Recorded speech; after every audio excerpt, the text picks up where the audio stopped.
അടുത്തവനാറ് മുഖത്ത് പുള്ളിയുള്ള സഅദ് റളിയല്ലാഹു അൻഹു എഴുന്നേറ്റ് കരഞ്ഞു ചോദിച്ചു, യാ ഹബീബല്ലാഹ്, എന്തിനാ കരയുന്നതെന്ന് ചോദിച്ചില്ലേ?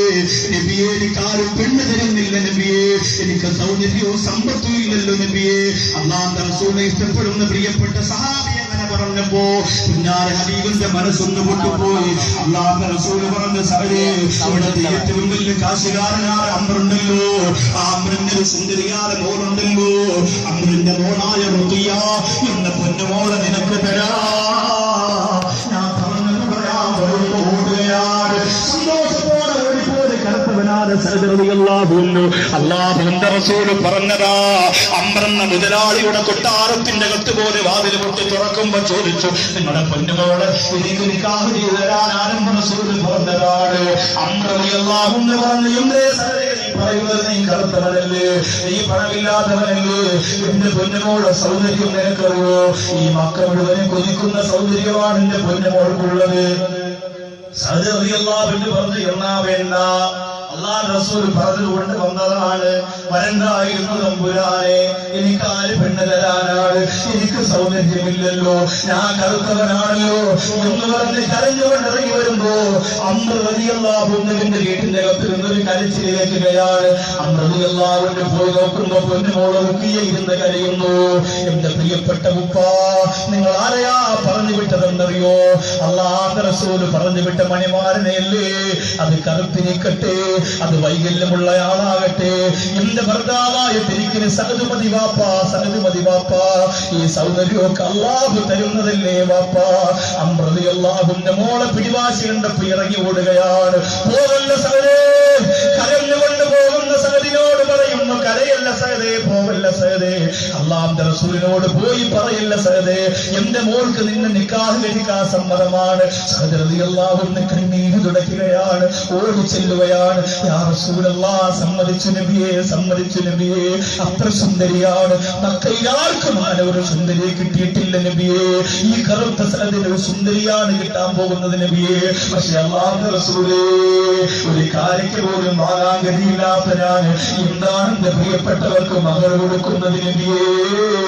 എനിക്കൊരു പുതിയ വസ്ത്രം വേണ്ട നബിയെ. എത്ര ദിവസം കൊണ്ട് ധരിക്കുന്ന വസ്ത്രമാണിത്? ഇതാണോ ഒരു പുതുമണവാളെന്നാണ് ധരിക്കുന്നത് റസൂലേ? അല്ലാഹുവിന്റെ റസൂൽ പറഞ്ഞു, ഉസ്മാന്റെ അടുത്തേക്ക് ചെന്ന് ചോദിക്കുക. ആരംഭ റസൂൽ പറഞ്ഞു വിട്ടപ്പോ ചെന്നു ഉസ്മാൻ റളിയല്ലാഹു അൻഹു കൊടുക്കുകയാണ്. അല്ലാഹുവേ, മകൾ കൊടുക്കാനുള്ള കാശ്, പിന്നെയോ ഒരു പുതുമണവാളന്റെ മനോഹരമായ വസ്ത്രം വാങ്ങാനുള്ള കാശ്. അതുകൊണ്ട് കമ്പോളത്തിലേക്ക് മഹാനായ സഅദ് റളിയല്ലാഹു അൻഹു തുള്ളിച്ചാടി ചെല്ലുകയാണ്. എന്റെ ചെറുപ്പക്കാരാ, എന്റെ വടക്കാനരികിലെ ചെറുപ്പക്കാരാ, ഈ ദീനീ പ്രവർത്തനത്തിന് വേണ്ടി കസേര വറക്കുന്ന, ഇവിടുത്തെ മദർസയ്ക്ക് വേണ്ടി വിയർപ്പൊഴുക്കുന്ന, ഇവിടുത്തെ ഞങ്ങൾക്ക് വേണ്ടി ത്യാഗം ചെയ്യുന്ന എന്റെ പ്രിയപ്പെട്ട രക്തത്തിളപ്പുള്ള ചെറുപ്പക്കാരാ, മഹാനായ സഅദ് റളിയല്ലാഹു അൻഹു കമ്പോളത്തിൽ നിൽക്കുമ്പോ സഹാബികൾ ഇങ്ങനെ ഓടുകയാ. സഅദ് റളിയല്ലാഹു അൻഹു ചോദിച്ചു, നിങ്ങൾ എവിടെയാ? ഈ ഓടുന്നത് എവിടെയാ? എന്റെ കല്യാണം നിങ്ങൾ അറിഞ്ഞില്ലേ? നാളെ എന്റെ നിക്കാഹ് നടക്കാൻ പോകുന്നു. ഏറ്റവും വലിയ സുന്ദരിയാണ്. അവര് പറഞ്ഞു, ഞങ്ങൾക്കത് കേൾക്കാൻ നേരമില്ല സഅദേ, ഞങ്ങൾ ഓടുന്നത് അല്ലാഹുവിന്റെ റസൂൽ വിളിച്ചിട്ടാ ഓടുന്നത്. ശത്രുക്കൾ വന്നിരിക്കുന്നു, യുദ്ധം നടക്കാൻ പോകുന്ന സഅദേ, യുദ്ധം നടക്കാൻ പോകുന്ന സഅദേ. ആ യുദ്ധത്തിൽ അണിചേരാനുള്ള, സ്വർഗ്ഗം കിട്ടാനുള്ള ആവേശം കൊണ്ട് ഞങ്ങൾ ഓടുകയാണെന്ന് പറഞ്ഞപ്പോ മഹാനായ സഅദ് റളിയല്ലാഹു അൻഹു രണ്ടാമത് ചിന്തിക്കേണ്ടി വന്നില്ല. മലബാറിൽ ഒരു കല്യാണം നടക്കുമ്പോ എത്ര ദിവസമാണ് നിസ്കാരം മുടങ്ങുന്നത്?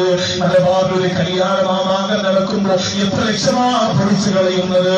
എന്റെ സ്നേഹമുള്ള ചെറുപ്പക്കാരോട് പറയുകയാണ്, അവനെ സർവ്വതും അവസാനിപ്പിക്കും, സർവ്വതും അവസാനിപ്പിക്കും. മഹാനായ സഅദ് റളിയല്ലാഹു തആല രണ്ടാമതൊന്നും ചിന്തിച്ചില്ല. അല്ലാഹുവിന്റെ റസൂലിനോടൊപ്പം യുദ്ധം ചെയ്യാനുള്ള കൊതിയാണ് വികസിക്കുന്നത്. സ്വർഗത്തിന്റെ സുഗന്ധം, സ്വർഗത്തിന്റെ മാളികയും കിട്ടാനുള്ള ആവേശമാണ് മികച്ചു നിൽക്കുന്നത്. അവിടെ സുന്ദരിയായ പെണ്ണിന്റെ വിലയില്ല, അവിടെ കല്യാണത്തിന്റെ വിലയില്ല, അവിടെ സുഖത്തിന് വിലയില്ല.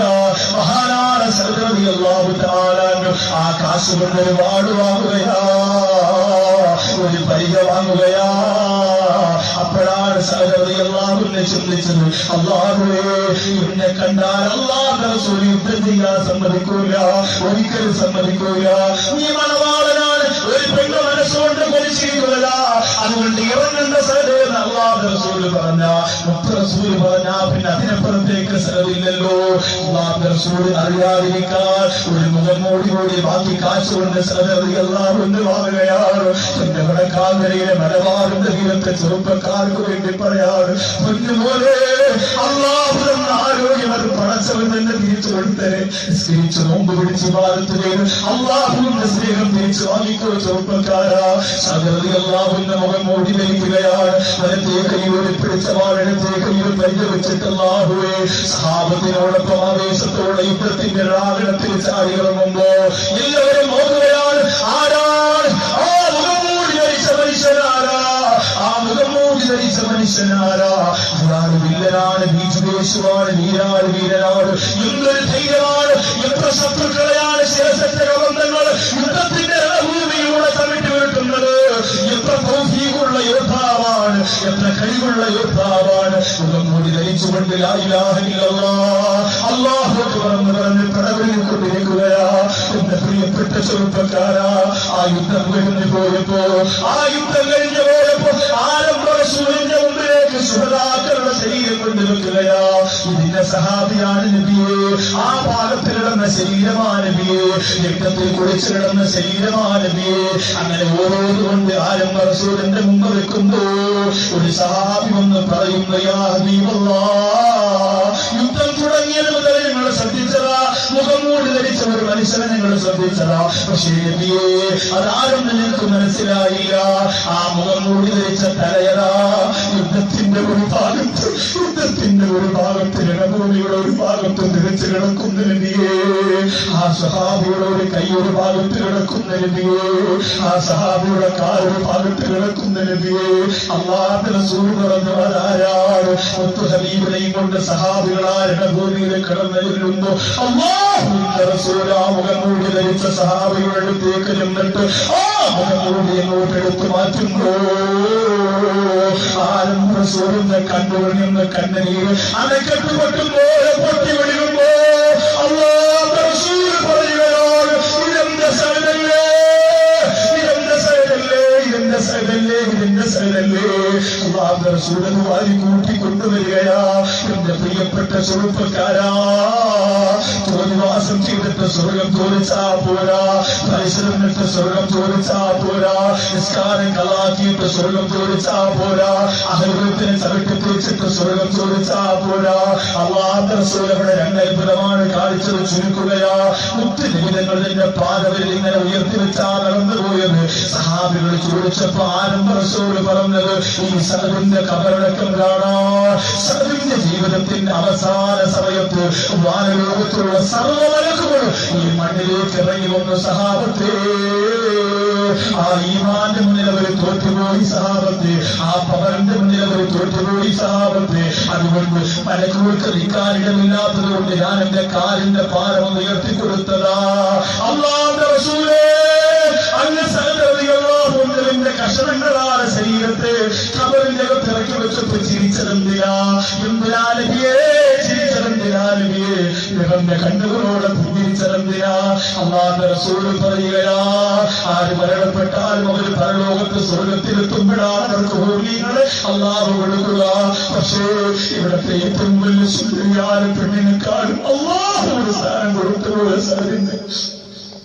ഇവിടത്തെ ഏറ്റവും വലിയ അമ്രന്റെ മകളായ റുഖിയ എന്ന സുന്ദരിയായ പൊന്നുമോളെക്കാൾ ആരംഭ റസൂലിന് സ്ഥാനം കൊടുത്ത സ്ഥലത്തിന്, പടച്ചവന്റെ സ്ഥാനം കൊടുത്ത സ്ഥലത്തിന് എനിക്ക് വേണമല്ലോ, എനിക്ക് വേണമല്ലോ എന്ന് പറഞ്ഞുകൊണ്ട് സ്വർഗത്തിലെ ഹൂറിങ്ങളിലോ മഴക്കുള്ളികളെ പോലെ സഹോദരികളാവുന്നവന് ഉത്തം കൊടുക്കാൻ ദുനിയാവേ ഇറങ്ങി കൊണ്ടുപോയി സഹാബത്തെ. അത് കണ്ടിട്ടാണ് കരനിറന്ന് തോഹാ മുഹമ്മദ് മുസ്തഫ. അവിടെ മുഴുവനും സ്വർഗത്തിന്റെ സുഗന്ധമാ, അവിടെ മുഴുവനും സ്വർഗത്തിന്റെ ഹൂറിങ്ങളാ. എന്റെ മലബാറിന്റെ ദൈവത്തിലേ, നിന്റെ വീട്ടിലേക്ക് സ്വർഗത്തിന്റെ സുഗന്ധം വരുമോ? നിന്റെ ഭവനത്തിലേക്ക് സ്വർഗത്തിന്റെ രസം വരുമോ? വരണം ചെറുപ്പക്കാരാ, അതിനു വേണ്ടിയാണ് ഓടിയിട്ട് ഈ സദസ്സിൽ നിന്നുകൊണ്ട് നിങ്ങൾ പൊട്ടിക്കരയാൻ പോകുന്നത്. ആ ദുആ കഴിയാതെ ചെയ്യുന്നത് ലോകത്തെ ഏറ്റവും വലിയ ഹതഭാഗ്യന്റെ അടയാളമാണ്. അല്ലാഹു തആല നമുക്ക് സ്വർഗ്ഗത്തിൽ അനുഗ്രഹിക്കട്ടെ.